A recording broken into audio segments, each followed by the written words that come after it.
ভাই মানে শুধু একজন অভিভাবক নয়, যে হাত তোমাকে প্রথমবার হাঁটতে শিখিয়েছে, যে চোখ তোমাকে প্রথমবার সুরক্ষার অনুভূতি দিয়েছে, সে তোমার ভাই।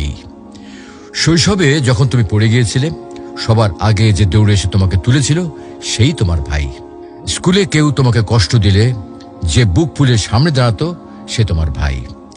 বাইরের পৃথিবী হয়তো ভয়ঙ্কর, কিন্তু ভাই থাকলে মনে হয় কিছুই হবে না। ভাই তো আছেই।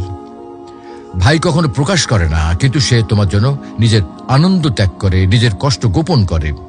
তুমি খুশি থাকলে সে খুশি, তুমি দুঃখী হলে সে ভিতরে ভিতরে ভেঙে যায়। সময় যতই পেরিয়ে যাক, বয়স যতই বাড়ুক, ভাই সবসময় তোমার অভিভাবকই থেকে যায়। বিয়ের পরেও দূরে থাকলে ফোনে শুধু একবার বলবে, ভাই আমার একটু সমস্যা হয়েছে, আর সে দেরি না করে তোমার পাশে হাজির হবে। প্রিয় ভাই বোন, এই সম্পর্ক রক্তের বাঁধনে গড়া। এখানে স্বার্থ নেই, হিসাব নেই, আছে শুধু ভালোবাসা আর দায়িত্ববোধ। যতদিন ভাই বেঁচে আছে, ততদিন তোমার জীবনে একজন নীরব অভিভাবক রয়েছে, যে সব সময় তোমার পেছনে পাহাড় হয়ে দাঁড়িয়ে রয়েছে। তাকে কদর করো, তার জন্য দোয়া করো, কারণ ভাইয়ের ভালোবাসা এটা আল্লাহ দেওয়া এক অমূল্য নিয়ামত।